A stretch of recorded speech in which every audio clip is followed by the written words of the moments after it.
D'un alligator vêtu comme un humain à un pangolin, voici quelques monstres qui ont été adoptés par accident. Commençons par l'histoire de Rambo, un alligator adopté par Mary Thorne, une américaine qui vit en Floride. Cette dernière adore ses animaux à écailles puisqu'elle en a adopté 5. Mais Mary n'aurait jamais pensé à adopter ces animaux si elle ne les avait pas secourus un beau jour. Seul Rambo est encore vivant. Et, comme elle se plaît à le dire, ce dernier n'est pas un alligator comme les autres. Choyé par sa maîtresse qu'il suit partout, ce reptile de 57 kg adore les câlins. Il mange à table, ouvre le réfrigérateur quand il a faim, regarde la télévision avec les 2 chiens de Mary et dort dans le lit de celle-ci. Mary l'habille aussi, mais pour une bonne raison. Selon elle, Rambo a une peau sensible au soleil, et cela est dû au fait qu'il est resté longtemps à un endroit fermé et obscur avant qu'il ne soit adopté. Elle ajoute aussi qu'elle l'a dompté et qu'elle lui a appris à ne pas mordre. Évidemment, Rambo a appris à obéir, tout comme il a appris à faire des spectacles en conduisant une moto. Pour Mary, Rambo est plus qu'un animal de compagnie, c'est un ami et un fils pour lequel il a dû se battre avec les autorités floridiennes afin de pouvoir le garder chez elle. Car, vu sa taille non négligeable, l'animal devrait vivre dans un espace plus vaste selon la Florida Wildlife Commission, FWC. Fort heureusement, May Thorne a pu obtenir gain de cause et garder Rambo chez elle. Les gorilles sont des animaux fascinants et intimidants à la fois et en raison de leur apparence, j'en connais certains qui fuiraient rien qu'à leur vue. Mais attention, tous les gorilles ne sont pas si effrayants. Certains sont même amicaux et la plupart sont très intelligents. Tel était le cas de Coco, une femelle gorille qui vivait en captivité en Californie. Coco était même capable de parler le langage des signes. Parfois, pour communiquer avec les personnes qui s'occupaient d'elle, elle utilisait un stylo pour indiquer ce qu'elle voulait manger, ou bien pour dessiner quelque chose. Et oui, Coco était très intelligente et très gentille avec les humains, et cela l'a rendue célèbre. Tout le monde l'aimait, notamment une personne en particulier. La psychologue pour animaux, Francine Patterson, avait noué une belle relation d'amitié avec Coco. C'est cette spécialiste qui avait appris à la primate le langage des signes dès 1972. Coco a fini par apprendre plus de 1000 signes et a fait également l'objet de plusieurs reportages. Mais sa vie a pris fin le 19 juin 2018. Coco est morte dans son sommeil à l'âge de 46 ans. Cette vidéo vous plaît? Alors n'oubliez pas de mettre un pouce bleu, de vous abonner à la chaîne et d'activer la cloche pour recevoir toutes les notifications et ne rien rater de nos prochaines publications. On continue. Esther est un cochon, mais pas n'importe lequel. Steve et Derek, deux Canadiens, voulaient adopter un cochon nain. En 2013, ils en ont trouvé un qu'ils ont baptisé Esther. Mais ils étaient loin de se douter que l'animal, qui faisait 1,3 kg, allait devenir énorme. Eh bien, 2 ans plus tard, Esther pesait 300 kg. Eh oui, en réalité, c'était une truie d'élevage. Vous pensez que Steve et Derek se sont débarrassés de cet animal encombrant? Eh bien, pas du tout. Ces derniers ont gardé Esther avec 2 chats et 2 chiens dans leur maison. Malgré ses grands besoins en soins et en nourriture et ses exigences dues à son gros poids, Steve et Derek n'ont jamais regretté leur décision. Car la belle Esther s'est avérée être un animal de compagnie intelligent et très amical. Vous connaissez certainement Melanie Griffith et sa mère, Tippi Hedren, 2 actrices très célèbres. Mais saviez-vous qu'elles ont vécu pendant 10 ans avec un lion? Non, ce n'est pas une blague. Mélanie, sa mère et son beau-père, Noël Marshall, ont réellement vécu avec un lion. Le félin, lent de 3 mètres, pesait 200 kg.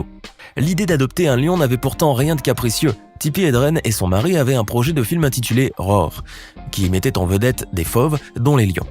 Mais pour pouvoir en apprendre plus sur ces animaux extraordinaires, il leur fallait vivre avec un vrai, comme le leur avait suggéré un dresseur de lions. Et c'est ainsi que débuta l'histoire de Neil au sein de la famille Marshall. Le nouveau membre de la famille partageait le quotidien du couple et de la jeune fille dans leur ranch en Californie. Pour se nourrir, il devait dévorer tous les jours à peu près 6 kg de viande crue enrichie en vitamines et en sels minéraux. Les photos de la famille avec cet animal de compagnie hors du commun sont même apparues dans l'un des magazines au début des années 70. On peut y voir Neil avec Mélanie sur le lit ou près de la piscine dans le bureau de Noël Marshall, servant de coussin pour Tippi ou jouant avec elle sur le tapis du séjour comme s'il s'agissait d'un petit chat tout mignon. Comme nous l'avons dit au début, Neil a été adopté pour les besoins d'un film, mais Tippi Hedren affirmera plus tard que c'était une chose stupide et risquée que d'adopter un lion à la maison. Cela ne l'empêchera pourtant pas de créer un refuge pour les félins sauvages. Quant au film, il a été qualifié de film le plus dangereux de l'histoire, avec de nombreuses blessures bien sûr. Pas étonnant. Vous avez peut-être déjà vu ou entendu parler de cette race de chien massif originaire de l'Himalaya. Eh bien, ce chien énorme possède une apparence quelque peu monstrueuse. Mais Suyun n'était pas sans le savoir et a déboursé une belle somme pour acheter un petit dog du Tibet qu'elle a appelé Petit Noir. Toutefois, il y avait quelque chose d'anormal chez ce chien. En fait, il n'arrêtait pas de grossir et de grandir, et sa taille a fini par atteindre 1 mètre de haut. De plus, il mangeait goulûment, au grand étonnement de sa propriétaire et sa famille, et son poids a fini par atteindre les 200 kilos. Mais quand il a commencé à marcher sur 2 pattes, c'est là qu'ils ont compris que leur animal de compagnie qui vivait avec eux depuis 2 ans n'était pas un chien, mais un ours. Eh bien, il s'agissait d'un ours noir d'Asie, une espèce rare et interdite à la vente. L'animal a donc été récupéré et pris en charge par le Centre de préservation de la faune sauvage de la province où vivent Suyun et sa famille. Connaissez-vous le Maine Coon? C'est le chat le plus long du monde. Les amoureux des chats ont un faible pour cette race de félins énorme et à l'apparence un peu intimidante. Que dire alors de Ludo, le plus long chat du monde? La taille de ce Maine Coon qui vit en Angleterre atteint 118,33 cm de long. Et à 17 mois seulement, il pesait déjà 11 kg, soit environ 3 fois le poids d'un chat normal. Il était même plus grand que les autres Maine Coon, et sa taille exceptionnelle lui a valu alors le titre du chat domestique le plus long au monde dans le Guinness Book en 2017. Il semblerait toutefois que c'est une question de gène, car l'un des cousins de Ludo avait lui aussi été nommé plus long chat d'Angleterre. Kelsey Gill, sa propriétaire, ne savait sans doute pas qu'elle allait adopter un Maine Coon de cette taille lorsqu'elle a ramené Ludo chez elle pour la première fois, car selon elle, il n'était pas plus grand que les autres chatons. Eh bien, c'est une surprise de taille. Faisons maintenant une pause avec la question du jour. Quel est le nom donné à la science du comportement des animaux dans leur milieu naturel? Option A, l'éthologie. Option B, l'histologie. Option C, l'embryologie. Choisissez l'option qui vous semble correcte et restez avec nous jusqu'à la fin de cette vidéo pour voir si vous avez bien répondu. Certains peuvent se vanter de posséder des animaux de compagnie rapides. En revanche, d'autres personnes n'ont que faire de cela. En effet, cela ne les dérange pas du tout d'avoir des animaux lents, comme des tortues par exemple. Prenez ce vieil homme qui vit à Tokyo avec sa tortue géante. En voyant la taille énorme du reptile, on peut croire que cet homme possède cette tortue depuis de très longues années. Et surtout, il doit sans doute avoir énormément de patience pour promener un animal aussi lent et lourd que cette tortue. Tous les jours, ce vieil homme se balade dans les rues de Tokyo avec sa belle sans se presser. Il prend quand même soin de l'habiller quand la température baisse afin qu'elle n'attrape pas froid. Même si elle peut faire peur à cause de son apparence, cette tortue n'est pas aussi méchante qu'on le croit. Elle peut même transporter des enfants sur son dos lorsqu'elle est de bonne humeur. Après Rambo l'alligator et Neil le lion, voici maintenant Bullet le bison. Cette femelle qui pèse environ 500 kg a vécu avec sa maîtresse au Texas pendant de nombreuses années. Karen Scave affirme aussi que sa douce Bullet a une personnalité chouette. Selon elle, Bullet n'est pas méchante et se comporte comme un chien en se promenant aussi en toute liberté dans les pièces de la maison. Son passe-temps favori, observer les poissons dans l'étang, se rouler dans la boue et se rafraîchir à l'ombre. Cependant, Karen et Bullet ont dû se séparer. Après 5 belles années passées ensemble, l'américaine s'est résolue à vendre Bullet car l'animal avait besoin d'une vie plus adaptée et de beaucoup plus d'espace. Bullet a donc été placée dans un nouveau foyer, à quelques kilomètres seulement du domicile de Karen. Ce qui était une aubaine pour cette dernière qui pouvait donc à tout moment rendre visite à sa chère Bullet.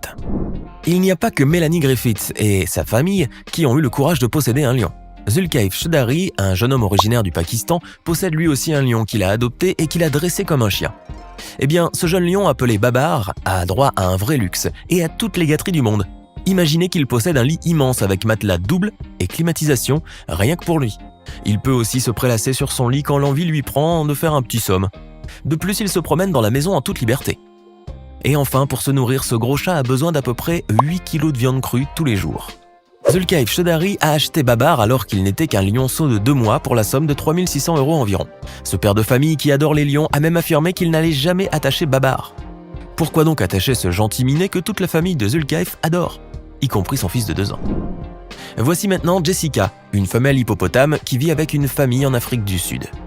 Séparée de sa maman après sa naissance à la suite d'une inondation, cette jolie femelle a atterri au domicile de Tony et Shirley Joubert. Ces derniers se sont alors occupés du petit animal et depuis ce jour-là, une belle relation s'est développée entre Jessica et ses parents adoptifs. L'hippopotame se sent chez elle et prend du plaisir à se balader dans la cuisine pour manger ou boire son thé. Fidèle à Tony et Shirley, Jessica vit toujours avec eux et ne les quitte jamais pour longtemps, même s'il lui arrive parfois d'aller rencontrer ses congénères sauvages. Et nous terminons avec un cas d'adoption bien particulier. Regardez cette photo. Reconnaissez-vous cet animal à écailles?